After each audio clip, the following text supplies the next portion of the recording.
Hello friends, welcome to the new episode of my channel. আমি অরিত্র। তো এখন একটা অ্যামাজন এমএক্স প্লেয়ারের শো নিয়ে কথা বলবো, যেটার নাম হচ্ছে ভয় বলে, দ্য গৌরব তিওয়ারি মিস্ট্রি বলে। তো গৌরব তিওয়ারি হচ্ছে অ্যাকচুয়ালি আমাদের প্যারানর্মাল ইনভেস্টিগেটর, ইন্ডিয়ার ফার্স্ট প্যারানর্মাল ইনভেস্টিগেটর।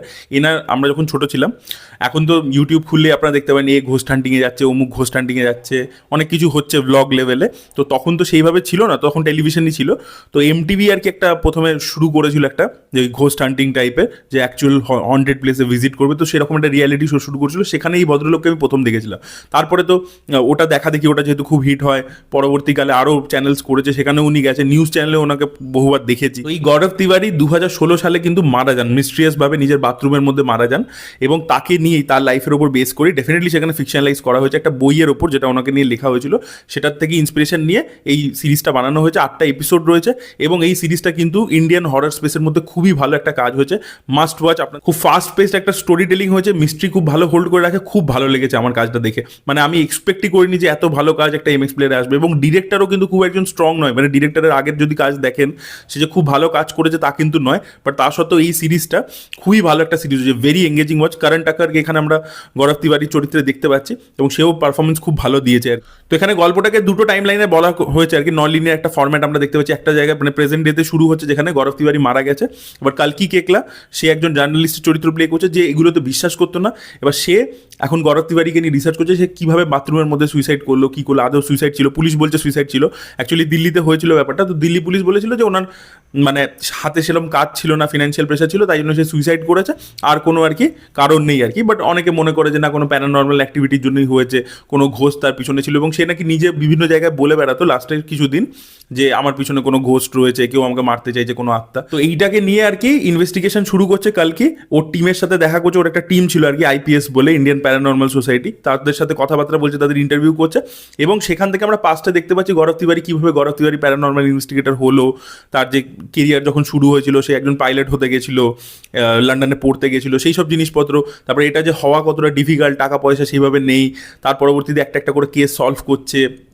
তারপর এই যে এমটিভির কথা বললাম, সেই যে শো করা, সেই সব কিছু কিন্তু দেখিয়ে গেছে। তো একটা ওই পাস্টের টাইম লাইন রয়েছে, বিভিন্ন কেসেস, আর একটা প্রেজেন্ট ডেতে রয়েছে। যে গৌরব তিওয়ারি কিভাবে মারা গেল, কি হয়েছিল ওর সাথে, এই যে মিস্ট্রিটা, এটা এত সুন্দর করে বিল্ড করেছে। এবং এটাকে লাস্ট এপিসোডে পার্টিকুলারলি নিয়ে গিয়ে যেভাবে কানেক্ট করেছে, ওর যে প্রিভিয়াস কেসেসের সাথে যেভাবে কানেক্ট করেছে, সেখানে একটা পার্টিকুলার ফ্ল্যাটের যে ঘটনা, এবং তার সাথে ওর একটা ওর প্রথম যে কেস, সেটার যে ঘটনা, ওই যে লাস্ট যে জিনিসটা দেখিয়েছে ওটা কাল্পনিক, ঠিক আছে, ওটা অ্যাকচুয়ালিতে নয়।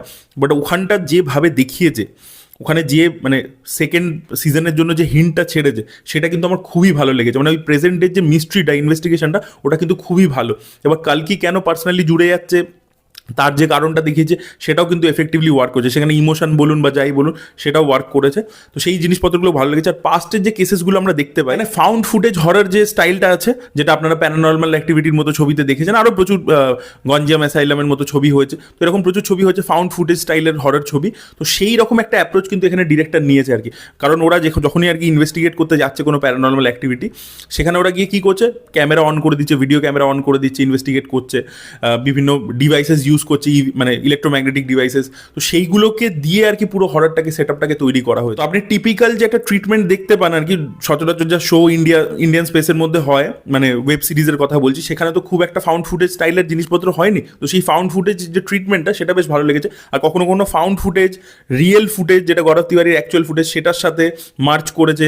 আবার ফাউন্ড ফুটেজ থেকে কখনো কোনো শিফট করে মেন প্রাইমারি ক্যামেরাতে চলে আসছে। তো সেই ট্রিটমেন্টটার জন্য না জিনিসটা ইন্টারেস্টিং হয়েছে।